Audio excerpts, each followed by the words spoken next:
Well, why are radical Islamists attacking the United States while continuing to work as its agents? I think there's every reason to take them at their word on their answers to this, as the scholarly literature does, and I suppose the world's intelligence agencies as well, roughly what I just said. So that's the perpetrators. But then there's another very relevant population, a population in which bin Laden's horrendous words have a certain resonance. For example, the moneyed Muslims, as they were called by the Wall Street Journal, when it surveyed the attitudes of wealthy Muslims on September 14th, right after, a couple days after the World Trade Center bombing. That means they were interviewing in the Middle East bankers, lawyers, other professionals, managers of multinationals, some of whom described bin Laden as, in their words, the conscience of Islam, even though they despise him and they fear him. They fear him for good reasons. They know that they are his primary targets. They are very strongly supportive of U.S. policies in general, but very bitter about the U.S. role in the region. And they state their reasons. The Wall Street Journal, to its credit, reported them accurately. Namely, the U.S. supports corrupt and repressive regimes that undermine democracy and development. And then there are particular policies, such as the support for the harsh and brutal Israeli military occupation, now in its 35th year, actions that devastate Iraqi civilian society while strengthening Saddam Hussein and others.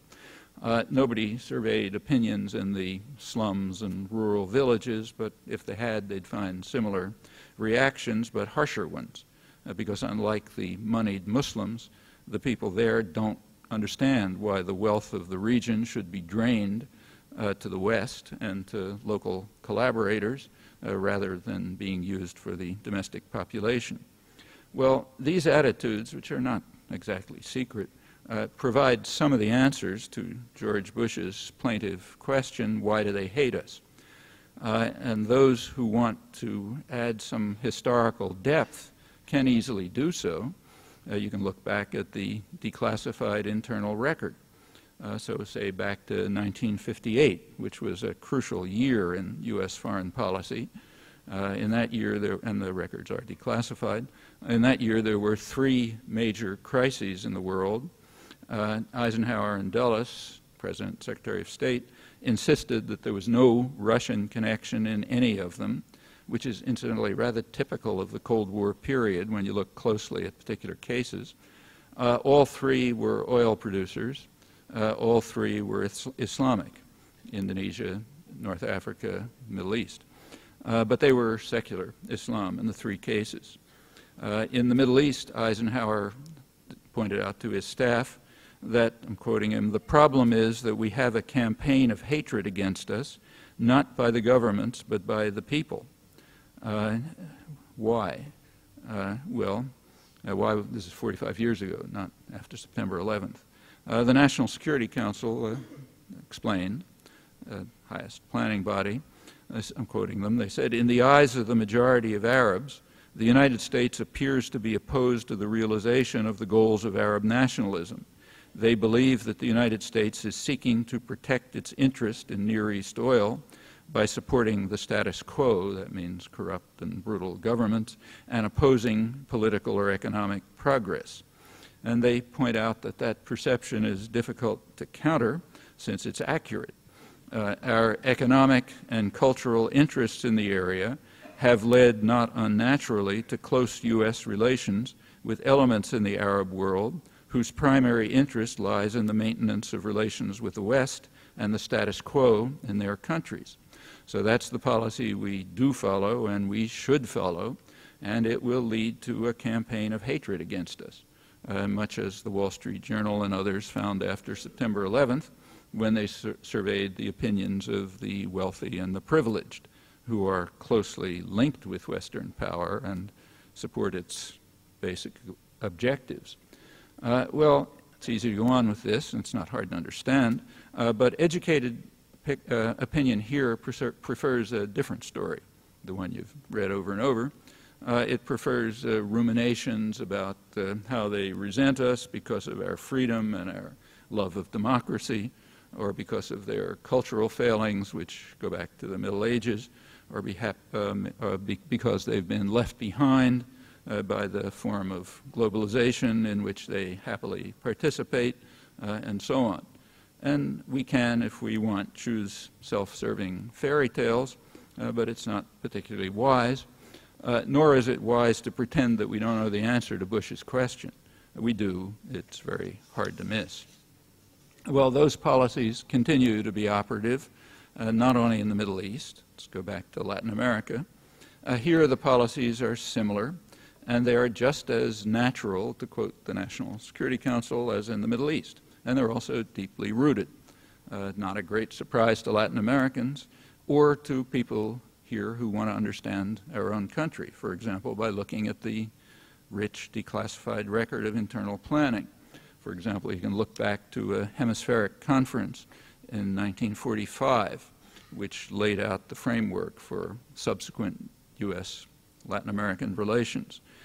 In that conference in Mexico, the United States instituted what was called the Economic Charter of the Americas. And its goal was, I'm quoting the State Department now, its goal was to counter the philosophy of the new nationalism that was sweeping Latin America. It's a dangerous doctrine which embraces policies designed to bring about a broader distribution of wealth and to raise the standard of living of the masses, and holds that the first beneficiaries of the development of a country's resources should be the people of that country, quoting the State Department. And of course, that's a serious misunderstanding. The first beneficiaries of a country's resources must be U.S. investors. We have to protect our resources, as George Kennan put it, top State Department planner. He was referring to the material and human resources that by accident lie elsewhere but are ours. And as he made clear and explicit, violence may be the only way. You may recall that Kennan was at the dovish extreme of the planning spectrum. He was removed in 1950 because he was considered too soft for this harsh world. And he's now revered as a great humanist. The threat of the new nationalism was overcome. The U.S. had the force to do it. One of the consequences was described by the World Bank just a few years ago. They pointed out that the region has the most unequal income distribution in the world, and there will be chaos unless governments act aggressively against poverty, which is appalling in its depth and scale. And that situation is expected to become worse. Last year, the U.S. intelligence community, with the assistance of academic specialists and people from the business world, published their projection for the next 15 years. Their projection is that what they call globalization will proceed on course, leading to a widening economic divide and greater financial volatility. Well, a widening economic divide means less globalization in the technical sense of convergence to a single market, but more globalization in the doctrinally preferred sense of concentration of wealth and power. And more financial volatility, well, that means slower growth and even more harm for the poor majority. So that's the optimistic scenario. These predictions were a few months before September 11th. There's no indication that these tendencies of the emerging world framework of world order, there's no indication that they're going to change, except in one respect. They're likely to become more pronounced, with consequences as grave as those that the World Bank predicts. And they're very deeply rooted. They're not the kind of policies that change easily. You can get some further insight into the likely effects of September 11th by looking back a few years to the preceding moment when it was widely argued that there would be a crucial turning point in world affairs, namely the end of the Cold War.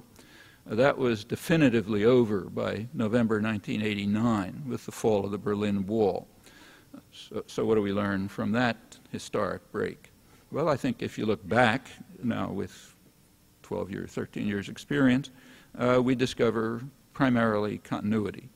Some tactical modifications, lots of new pretexts for old policies, but basically the same policies, the ones I've just outlined, which are indeed natural, just as the National Security Council recognized, deeply rooted in our institutions and therefore persistent.